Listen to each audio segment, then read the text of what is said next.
Howdy howdy and welcome back to my channel, Passion Theory, where I share with you some of my passions, this one being video gaming, particularly cheesy dating games.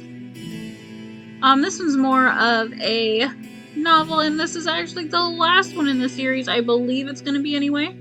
Hard for me to tell, but I'm pretty sure we're wrapping it up, so yeah, if you like this one, go back to the beginning and watch all of it.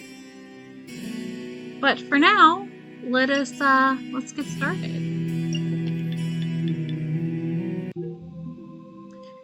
The entrance to the garden seems normal, but as we venture deeper, I can feel a palpable, unsettling air. It feels the exact same as what I felt in the dream. This sensation is very unpleasant. You can say that again. Our voices are no louder than a whisper. My hand tightens around Michael's. I feel his larger hand squeeze mine back. I will protect you. I don't. I'm an angel too. I'm not sure I really need it. I smile back, reassured. You know he'll keep me safe if things go wrong. There's the cocoon of growth. The unsettling feeling grows stronger the closer we get to the source. It doesn't take us long to find the cocoon. Just like in the dream, it's as ominous as I remember it. It's unnaturally large and has an unsettling aura that makes my hair stand up.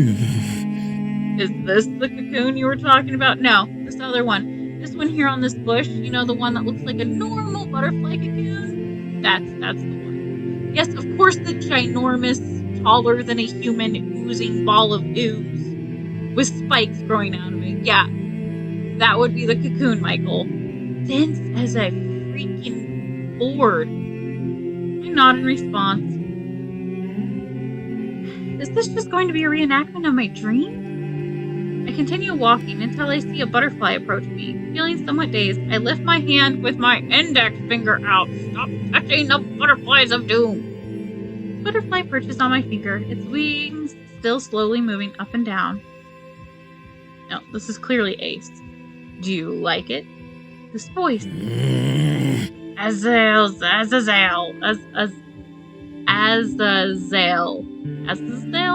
whatever. Michael's voice is calm, but deeper than usual. Azazel, that's right, I remember now, it's Azazel. Wait, isn't his name? Silence, demon. Oh, I don't know what he said. I accidentally clicked through it, oh well. Michael looks grim. I've never heard of Azazel, but from the sounds of it, he must be fallen. I glance at the man across from us, still finding it hard to not see him as Ace. Why are you doing this? I'm sure you know the repercussions of your actions. Ace chuckles, his voice laced with a mocking undertone. Me? I was aware from the beginning, Princess. Now let me ask you a question. Since when do you care? What do you mean? There wasn't a time we didn't care. Please don't make me laugh. You angels don't care as much for humanity as you do saving your own pride. Pretty ironic, actually. It's not true. I don't know every human individually, but that doesn't mean I don't care for their well-being. Feeling a bit uncomfortable, I try to switch the topic. Is it worth it? Is it really worth doing something so dangerous? What kind of question is that? Of course it's worth it. But why? I really didn't want you to be the culprit. Ace sighs. Tell me, Princess, would you do anything to fulfill your own goals, to make things right? I would definitely try my best. But I wouldn't go to these lengths. I don't want anything bad to happen to those around me. Is that so? How cute. I don't like that tone he's using. Let me rephrase my question. Just how far would you go? As he says this, he snaps his fingers and a swarm of butterflies materialize around him. Something attacking Michael, I'm guessing. I didn't get to read fast enough. To protect that boyfriend of yours. Without hesitation, the butterflies attack. It's not letting me read it out loud fast enough. Michael swings his sword, destroying the closest ones. The others disappear. Ace's thread was made clear. You're going too far. I was simply proving my point. Angels who watch from heaven don't really care. And for all I know, they never will. You... See? And that, princess, is how far I'm willing to go for my own goals. You're willing to take innocent lives for the sake of your freedom? Those words make me angry, but also sad. Angry that Ace, no, Azazel, is even willing to take human lives for his goals, but sad that he feels this is his only option. I spare him a brief glance to convey my complicated emotions before turning back to Michael. Michael, are you okay? You're not hurt anywhere, are you? Fine. Do not worry. Recovering from the shock, Michael slowly gets More up. importantly, we must deal with Azazel and that cocoon. Oh, Azazel. Azazel! I think Azazel sounds better than Azazel. That sounds like when you bedazzle something. Like, if his name's gonna be Azazel, he needs, like, a lot more, like rhinestones everywhere. If the demon does as he pleases, Lord knows how many humans will lose their lives. It could be the entire Earth, with how determined he is to gain his freedom. I will distract Azazel. You will have to go and purify the cocoon. I can purify the cocoon! Leave it to me!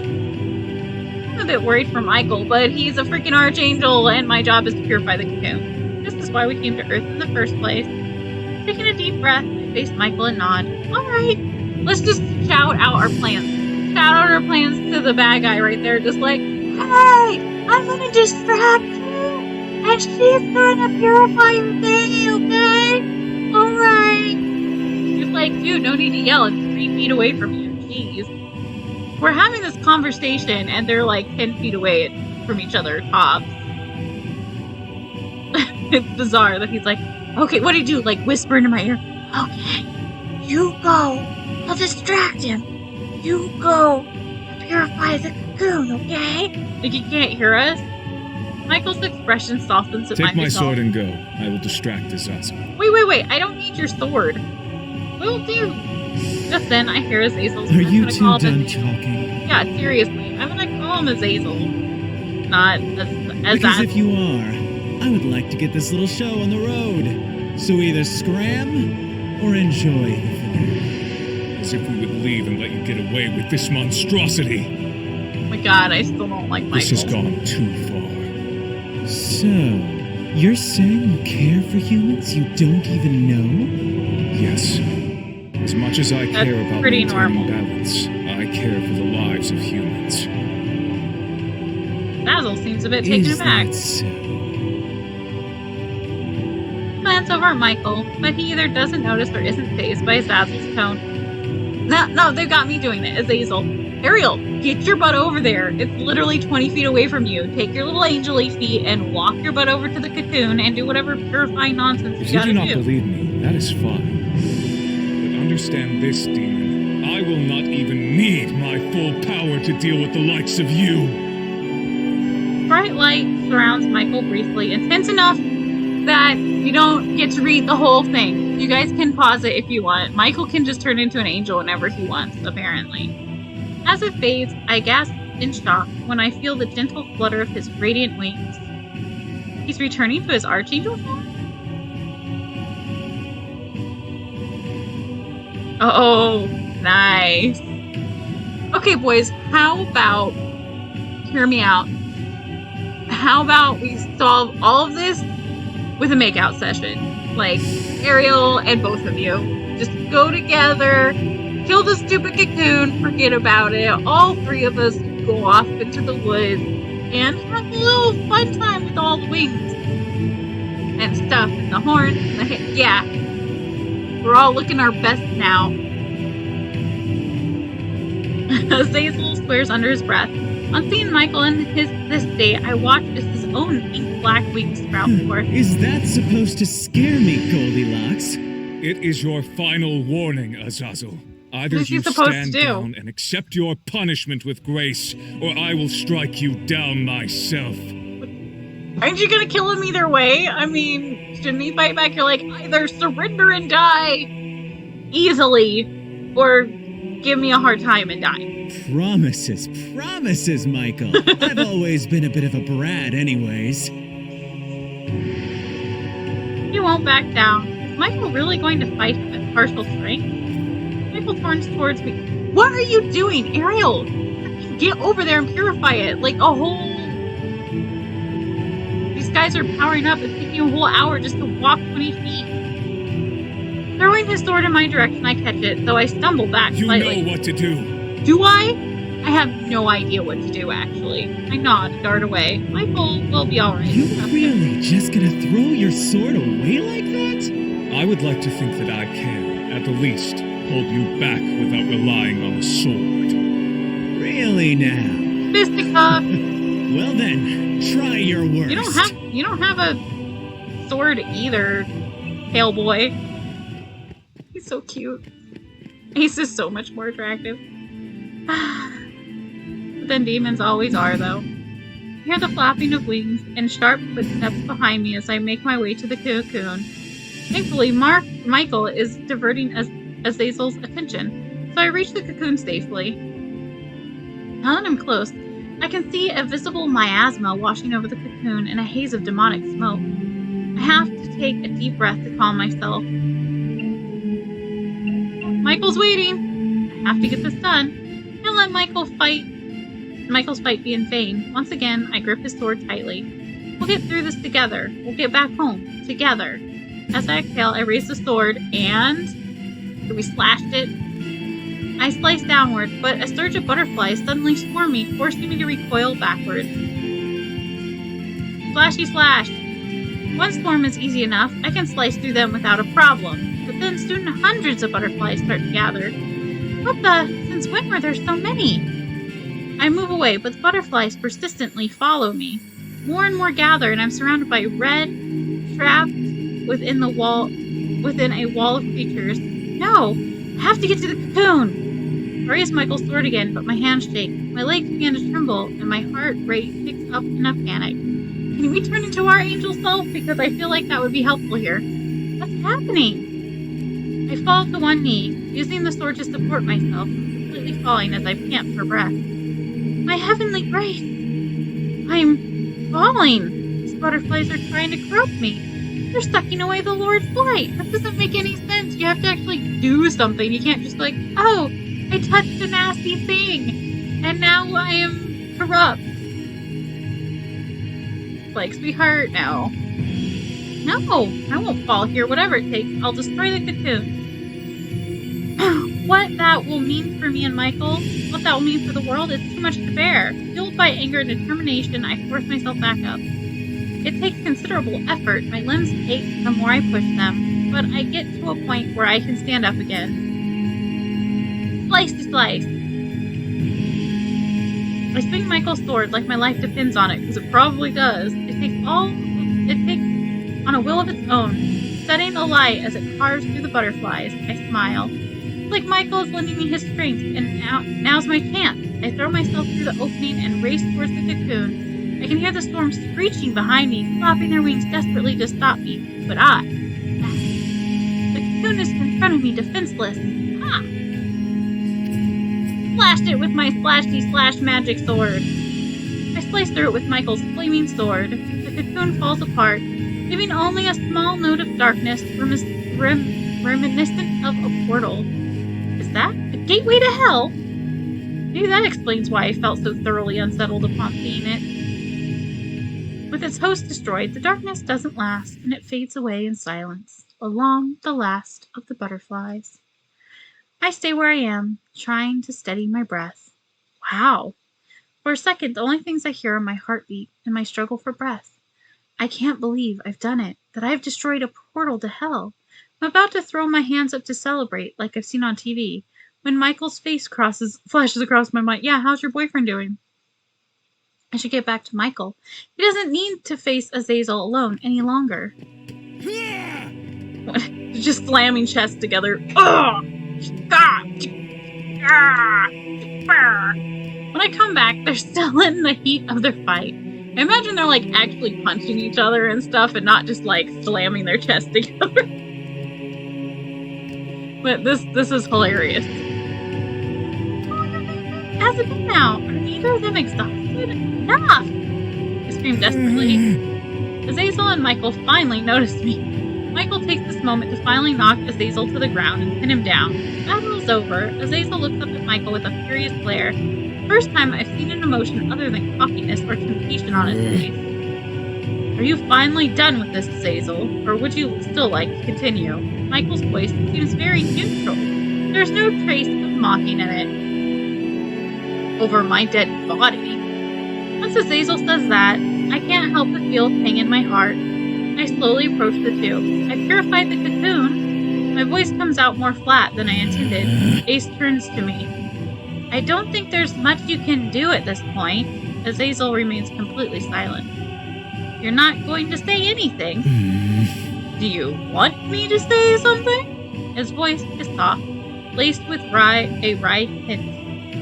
If you ask me, I find it a bit surprising. I thought he'd be really angry, but maybe he's exhausted himself fighting Michael. Spare me pity, Princess. I really don't want or need it. What? It really wasn't my intention to pity you. Azazel chuckles, shrugging. Sure. He really doesn't believe me. If you want to stay silent, then that's fine. And Michael, his sword back. Sorry for taking a long time, Michael. No, it's alright. Michael flashes a brief smile at me. He takes back his sword and approaches Azazel, his expression more or less unreal. He's gonna murder Ace! He's just so flat out. Like, just kebab him if you don't do something, Ariel. You know very clearly what you did, Azazel. This is your punishment. Will be sent back to Judeo permanently. These words, Michael rearranges his grip on the sword and it slowly starts to glow. I want to avert my eyes because I don't want to see how Azazel looks right now. But I keep watching, almost painfully aware that I'm a big part of the reason why he's like this. Just when Michael's about to send Azazel, a voice reaches out. Michael, hold it! Both of us turn around in surprise. Keldrin? What are you doing here? Michael seems as surprised to see Keldrin here as I am. Once he recovers his composure, he sighs. Are you trying to stop me, Keldrin? As a matter of fact, I am. A short while passes and the two glare at each other until Michael finally lowers his sword. Were you aware of what Azazel was doing? We did not stop him. Many lives would have been lost. Many thanks for stating the obvious. Of course I don't intend to let him go scot-free after what happened. Well, I'm glad we're on the same page in that regard. Michael raises his sword once again. We stop by Keldrin. Listen to me, Michael. You don't have to send Azazel back to that accursed desert. Yes, he's dangerous, but there is an alternative. Entrust him to me, and I will keep watch over him. You weren't doing a very good job already, Keldrin. Was doing butterflies all over the place and you were right there.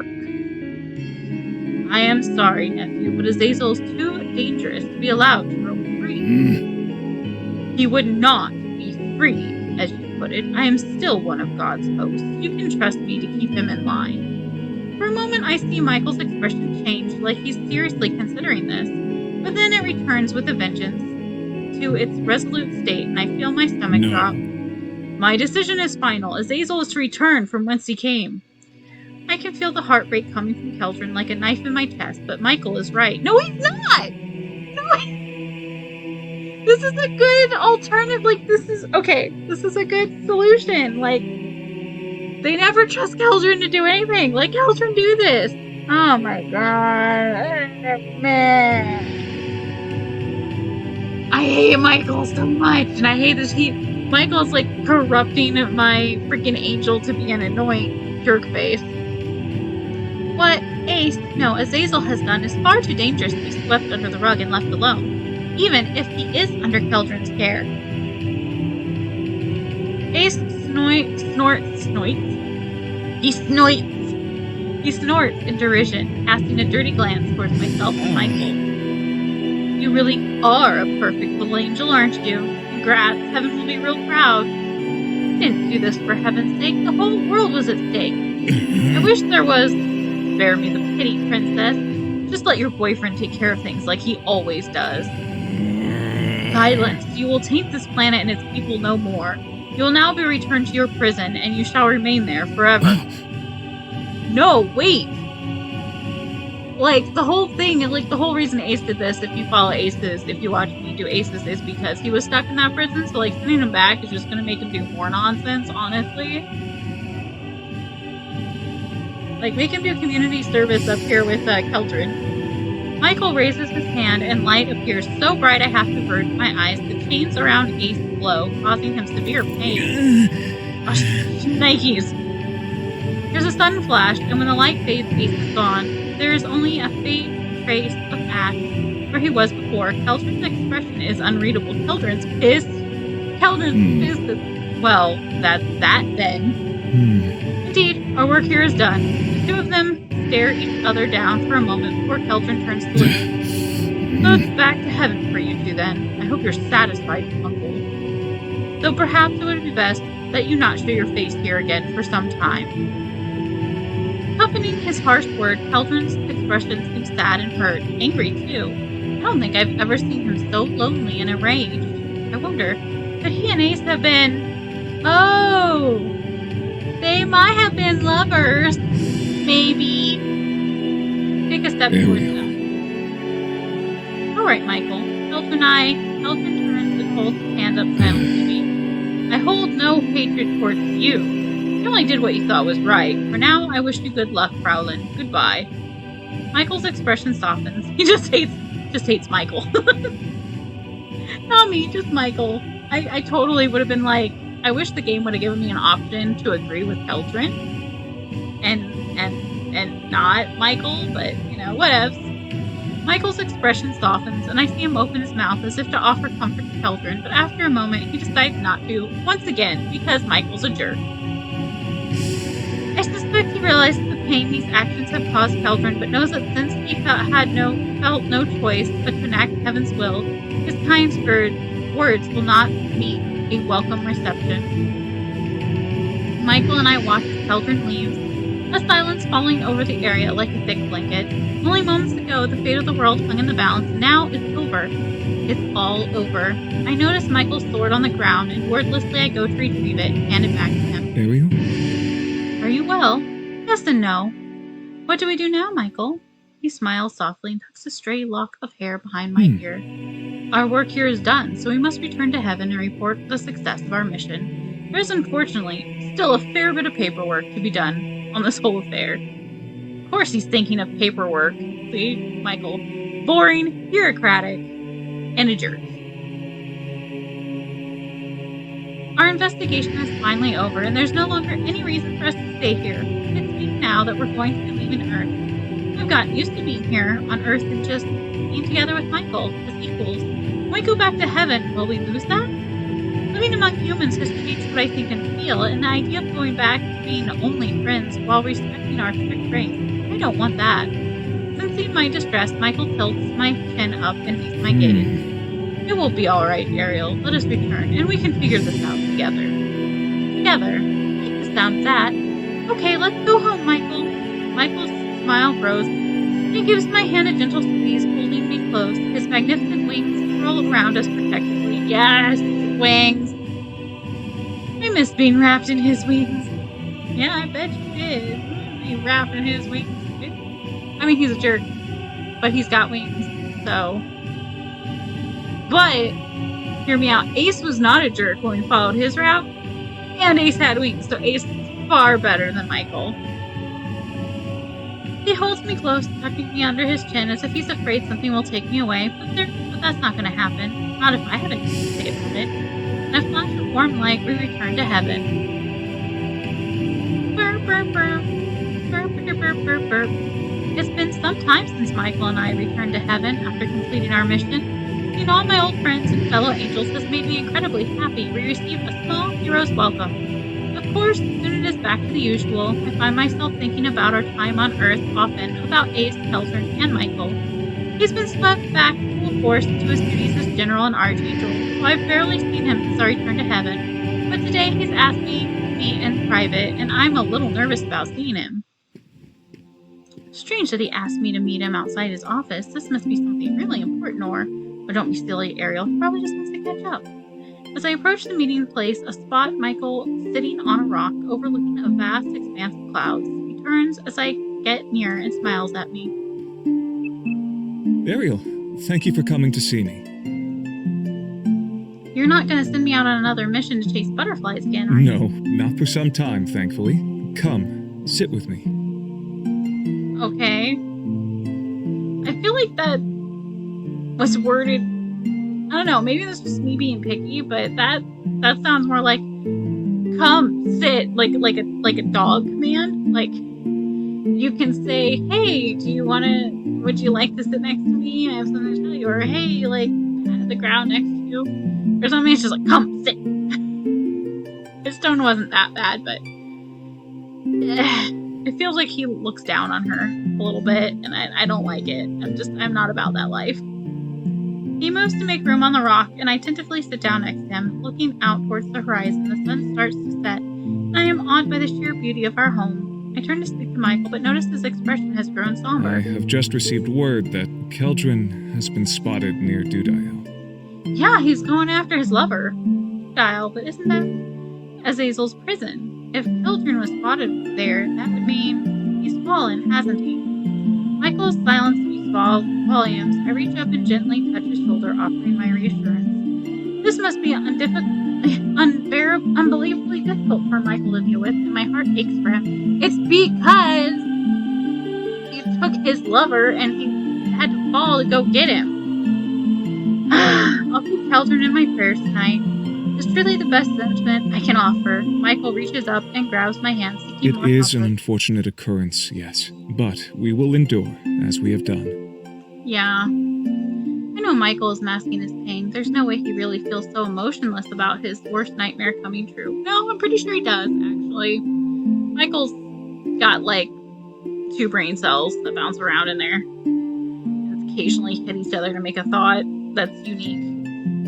Everything else is just like, duty, I'm an angel, blah, blah, blah, blah, stick up my bum. His strength allows him to speak without wavering, and despite the lack of pain in his voice, I can see the glassiness of his eyes and his free hand clenching. More than anything, I know him. I know he's hiding the storm inside. Ever the soldier, he doesn't want to address it right now. I'm not sure it's the right time either.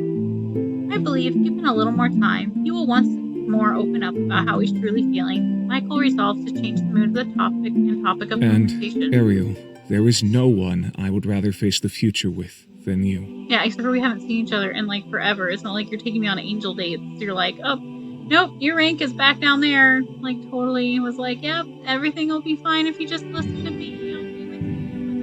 And then you get back and like, nope. I'm gonna actually kiss on the forehead. On the forehead, that's as far as these 2 angels get to go. To my surprise, he pushes a piece of hair back before leaving of my my hair back, before leaning down to kiss me on the forehead, much like he did on Earth. You mean you wish to with Yes, from now until the end, if that is what you want as well. Are we angels married? Do the angels do that here?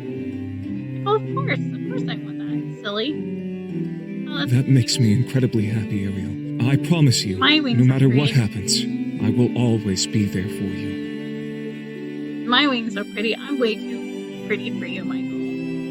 Ariel's too pretty. I know you will, and I promise to be there for you as well, Michael. You're important to me. Too important to me to lose. His smile grows, and soon I'm wrapped in his golden wings, and we both turn to watch the sunset. The future holds so many possibilities ahead of us of having a totally very platonic relationship because we're in heaven, which is fine if we're, not into physical contact. Before, I wasn't sure if we'd be able to stand the test of time, but sitting here with him in the light of heaven, I know that we'll always be together. The end. Okay, so that is the end. Remember to make room for your own passion. I'll see you guys next time with a new game. Still have to decide what it is. We are still going to be doing Little Witch in the Woods. I'm going to be doing that and something else. Probably something a little bit spooky because spooky season's coming up. So I'll probably have some spooky games coming. Alright, everybody. Bye for now.